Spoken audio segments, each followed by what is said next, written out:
Hi students, आज मैं आपके सामने क्लास 10th की एक्सरसाइज 1.1 के क्वेश्चन नंबर 5, 6 और 7 लेकर आया हूँ। पिछले वीडियो में हमने क्वेश्चन नंबर 4 तक 1 से लेकर 4 तक कवर किए थे। अगर वो वीडियो आपने नहीं देखा है तो ज़रूर देखना चाहिए आपको, जिससे आपको ये एक्सरसाइज शुरू से समझने के लिए हेल्प मिल सके।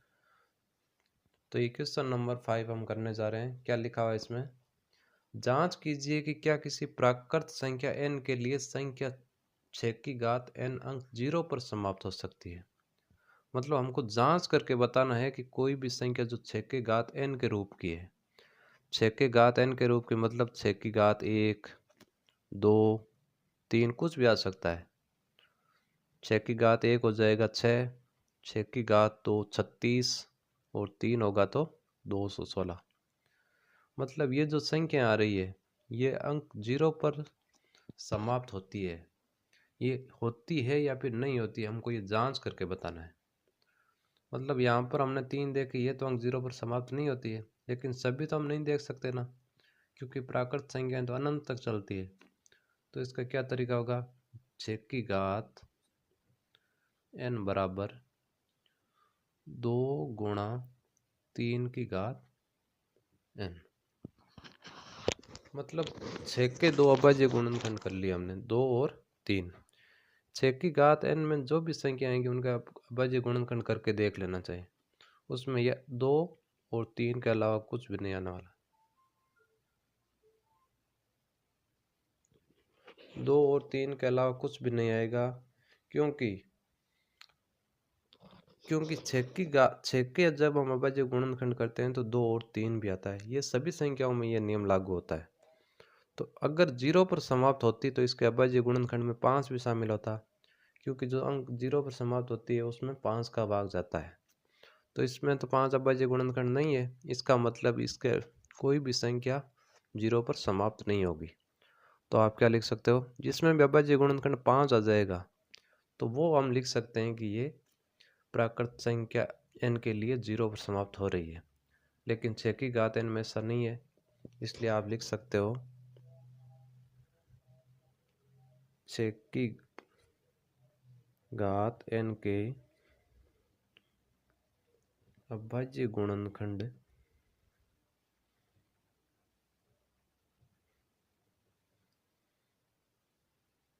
अभाज्य गुणनखंडों में 5 नहीं आता है। अतः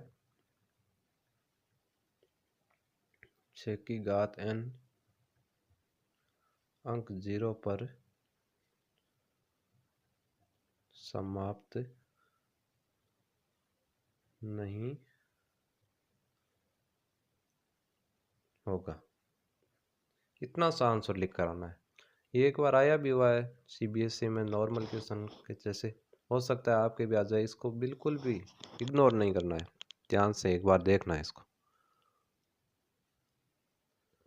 क्वेश्चन नंबर 6 दिया हुआ है, व्याख्या कीजिए कि 7 गुणा 11 गुणा 13 प्लस 13 और 7 गुणा 6 गुणा 5 गुणा 4 गुणा 3 गुणा 2 गुणा 1 प्लस 5 भाज्य संख्याएं क्यों है।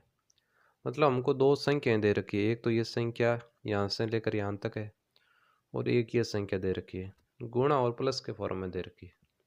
मतलब हमको बताना है कि ये भाज्य संख्या है, लेकिन भाज्य संख्याएं क्यों है, क्यों है इसका क्या कारण बताएंगे हम। मतलब भाज्य संख्या है तो वो खुद के और एक के अलावा किसी अन्य संख्या का भाग जा रहा है। तो इसका मतलब ये क्या संख्या लिखी हुई देखते हैं, देखें 7 गुणा 11 गुणा 13 प्लस 13 बराबर, इसमें देखो यहाँ पर भी 13 आया हुआ है, यहाँ पर भी 13 आया हुआ है, तो 13 को कॉमन ले सकते।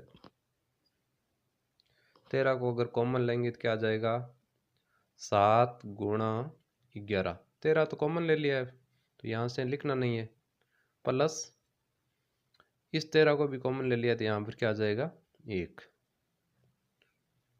इसका मतलब इसमें खुद के और एक के अलावा किसका भाग जा रहा है, 13 का भाग जा रहा है। इसमें हम 13 का भाग दे सकते हैं, क्योंकि 13 से 13 कट जाएगा और बाकी की ये संख्या बच जाएगी। इसका मतलब ये तो एक भाज्य संख्या है, क्योंकि इसमें 13 का भाग जाता है। यहाँ पर लिख सकते हो, इसमें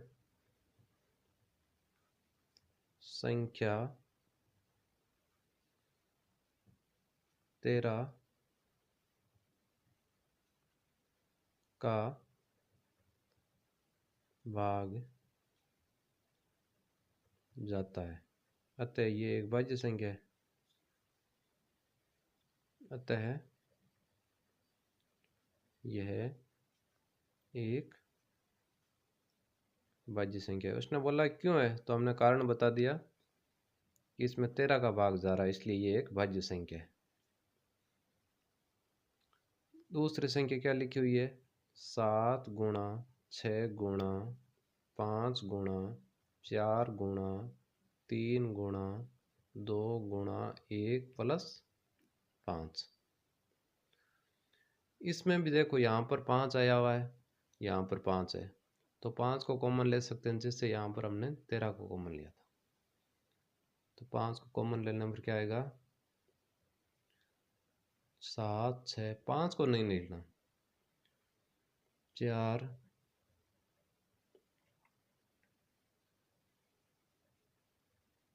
प्लस 5 तो हमने कॉमन ले लिया था, तो यहाँ पर 1 लिखना है। जैसे ऊपर वाले संख्या में 13 का भाग जा रहा है, तो इसमें किस संख्या का भाग जा रहा है, 5 का भाग दे सकते हैं, तो ये भी एक भाज्य संख्या हो जाएगी। तो यहाँ पर लिख सकते हो, ये संख्या 5 से भाज्य है। इसमें भी यही लाइन लिख सकते हो, ये संख्या 13 से भाज्य है, या फिर 13 का भाग जाता है, एक ही बात होती है। ये संख्या 5 से भाज्य है, इतना सा लिखना है आपको। इतने से लाइन लिखोगे तो ये संख्या भाज्य संख्या क्यों है, हमने कारण बता दिया।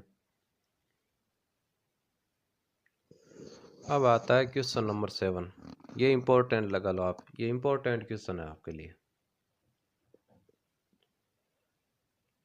ये बहुत इंपॉर्टेंट है। 1.1 का बहुत इंपॉर्टेंट क्वेश्चन है। ये लास्ट क्वेश्चन भी है इस प्रश्नावली का। क्या लिखा हुआ है, किसी खेल के मैदान के चारों ओर एक वर्ताकार पथ है। मतलब कोई खेल का मैदान है जिसके चारों तरफ एक वर्ताकार पथ बना हुआ है। इस मैदान का एक चक्कर लगाने में सोनिया को 18 मिनट लगते हैं। मतलब सोनिया अगर एक चक्कर लगाएगी तो 18 मिनट लगेंगे, जबकि इसी मैदान का एक चक्कर लगाने में रवि को 12 मिनट लगते हैं। रवि इसका एक चक्कर 12 मिनट में लगा देता है। मान लीजिए कि वे दोनों एक ही स्थान और एक ही समय पर चलना प्रारंभ करते हैं। मान लो यहाँ से चलना प्रारंभ करेंगे, एक ही स्थान पर और एक ही समय पर चलना प्रारंभ करते हैं। प्रारंभ करके एक ही दिशा में चलते हैं, मतलब वो एक इस साइड चल रहा है, एक इस साइड, ऐसे नहीं चल रहे हैं, दोनों एक ही दिशा में चल रहे हैं, एक ही डायरेक्शन में। एक ही स्थान चलना प्रारंभ करके एक ही दिशा में चलते हैं, कितने समय बाद वे पुनः प्रारंभिक स्थान पर मिलेंगे। इस क्वेश्चन को समझो, देखे आप एक बार। इसमें कह रहा है सोनिया को एक चक्कर लगाते हैं तो 18 मिनट लगते हैं, और रवि को एक चक्कर लगाता है तो 12 मिनट लगते हैं। मतलब यहाँ से सोनिया और रवि ने एक साथ दौड़ना शुरू किया। रवि ने पूरा चक्कर लगा दिया 12 मिनट में। पहला चक्कर कितने मिनट में लगा दिया, 12 में। लेकिन सोनिया आई तब तक कितने मिनट लगे उसको, 18 मिनट। तो ऐसे ये दौड़ रहे हैं लगातार। ये पूछ रहे हैं वापिस ये इसी बिंदु पर आकर कब मिलेंगे। मतलब पहली बार रवि को कितने मिनट लगे, 12। दूसरी बार सोनिया को लगे 18। दूसरा चक्कर लगेगा तो 12 और उसको लगेंगे 18। तीसरी बार भी इसको 12 और इसको 18। तो देखो देखे ये कितना आगे, 36, और ये कितना आगे, 54। बराबर नहीं हुए ना। तो आप ये बराबर जब हो जाएंगे तो इसी प्रकार, लेकिन इसको करने का एक अलग तरीका भी है। हमको 12 और 18 का एलसीएम निकाल लेना है, जिससे ये क्वेश्चन आसानी से हल हो जाएगा। आपको सबसे पहले इस क्वेश्चन को सही तरीके से लिखना है। क्या लिखा हुआ है,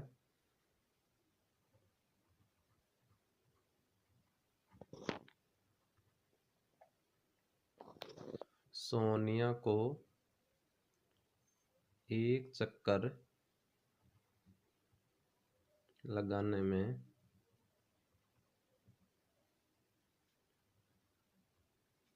समय लगता है बराबर 18 मिनट। कितना टाइम लगता है? 18 मिनट। ये यहाँ पर अब काम है। इसी प्रकार आपको लिखना है रवि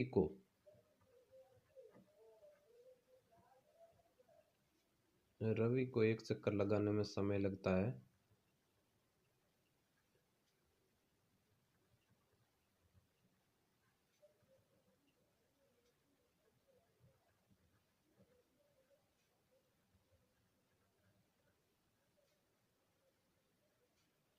बराबर 12 मिनट। मतलब सोनिया को चक्कर लगाने में टाइम लगता है 18 मिनट, रवि को लगता है 12 मिनट। इसके बाद में दोनों प्रारंभिक स्थान पर मिलेंगे, या यहाँ पर हम लिख सकते हैं 12 और 18 का एलसीएम कैसे निकालेंगे? यहाँ पर हम ये काम भी रफ में कर सकते हैं, 12 और 18 का एलसीएम निकालने वाला भी। 12 के अभाज्य गुणनखंड लिख लो आप, 2, 2 और 3। ये पिछले वीडियो में मैंने कैसे अभाज्य गुणनखंड करना है ये बताया हुआ है, उसमें देख लेना। अगर किसी को समझ में नहीं आया तो 12 में 2 का भाग दिया तो 6 आया, 6 में 2 का भाग दिया तो 3 आया, और 3 में 3 का भाग दिया तो 1 आया। इसी प्रकार 18 को क्या लिख सकते हैं? 2 गुणा 3 गुणा 3। तो इसका एलसीएम क्या आ जाएगा? सबसे पहले तो जो चीज़ें कॉमन है वो देखो, उस पर बॉक्स लगा दो। एक तो ये 2 कॉमन है, एक ये 3 कॉमन है। जो बॉक्स में लिखा हो वैसे वैसे लिख दो, उसमें से एक एक संख्या लिख दो, 2 और 3। जो बच गई जो संख्या है वो वैसी वैसी लिख दो। क्या बचा? एक तो 2 बचा और एक 3 बचा। बॉक्स में से एक एक संख्या लिखनी है, लेकिन बाकी जो संख्याएं बच गई है वो सारी लिखनी है। तो कितना आएगा? 2 गुणा 3 6, 6 गुणा 2 12, 12 गुणा 3 36। मतलब 36 मिनट बाद में वो दोनों आपस में मिल जाएंगे। मतलब ये 36 मिनट के बाद में कितने चक्कर लगाएगी? 3 चक्कर। जब ये 36 मिनट बाद में कितने चक्कर लगाएगा? 2 चक्कर। कितने चक्कर लगाएगा? 2 चक्कर। मतलब ये जब तीसरा चक्कर पूरा करेगी तब रवि दूसरा चक्कर पूरा करेगा। मतलब यहाँ पर आपको आगे क्या लिखना है? 12 और 18 का एलसीएम हमने निकाल लिया, कितना? 36। तो आपको लिखना है अतः रवि और सोनिया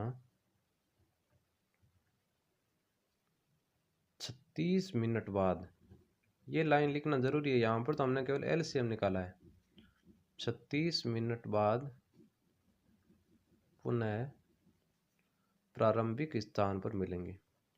क्वेश्चन छोटा ही है लेकिन इम्पोर्टेंट है। इसमें केवल 12 और 18 का एलसीएम निकालना, ये चीज़ ध्यान में रखनी। पुनः प्रारंभिक स्थान पर मिलते हैं।